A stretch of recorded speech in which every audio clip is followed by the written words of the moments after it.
Here's the deal.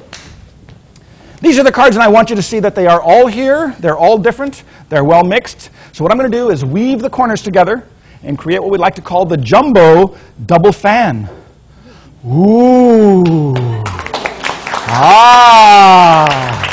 You see, this way, twice as many people can see twice as many cards in only half the time. Yeah? And now for you slower readers. The point is, they're all here, they're all different, they're very well mixed, and I'd like to have a few cards mentally selected. Not physically removed, but mentally selected. But first, let me give them a couple of quick shuffles. That's pretty good.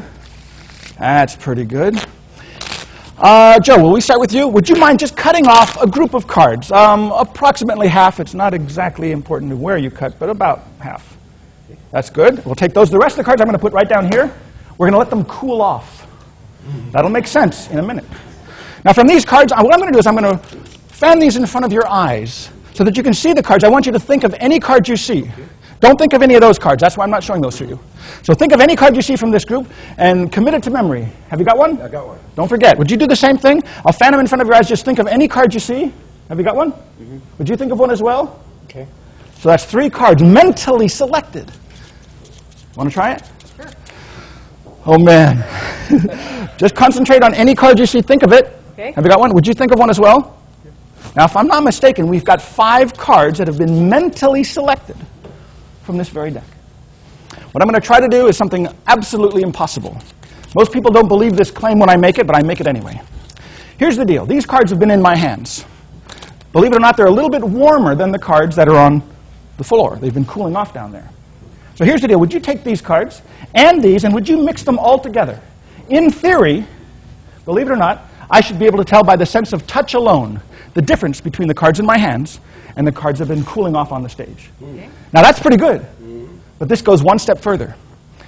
As hard as this is to believe, the cards that you thought of, you actually put a mental impression on that card. That's how it works. You think of something, you put a mental impression on it, at the same time, the card itself received that psychic vibration. I'm going to attempt to go through those cards. What's it getting deep? I'm going to go through those cards, and I'm going to try to pick up the psychic vibrations, literally reading the card's mind. You ready? All mixed up? Yeah. Okay. I want you to all concentrate on your cards. Don't say anything. Don't give me any clues whatsoever. I'm going to go through one time, and I'm going to see if I can find 5 very specific cards. One more card. That's it. I feel it right there. These are the cards. In fact, hold on to the rest of the deck, please. I'm going to call these cards out one at a time. I don't want you to say anything. Don't confirm or deny any success or failure on my part. Just listen carefully. We have an 8 of diamonds, a 7 of clubs, an ace of spades, the queen of hearts, and the joker. If I was successful in finding the card you thought of, please take your seat. That was great. Thank you.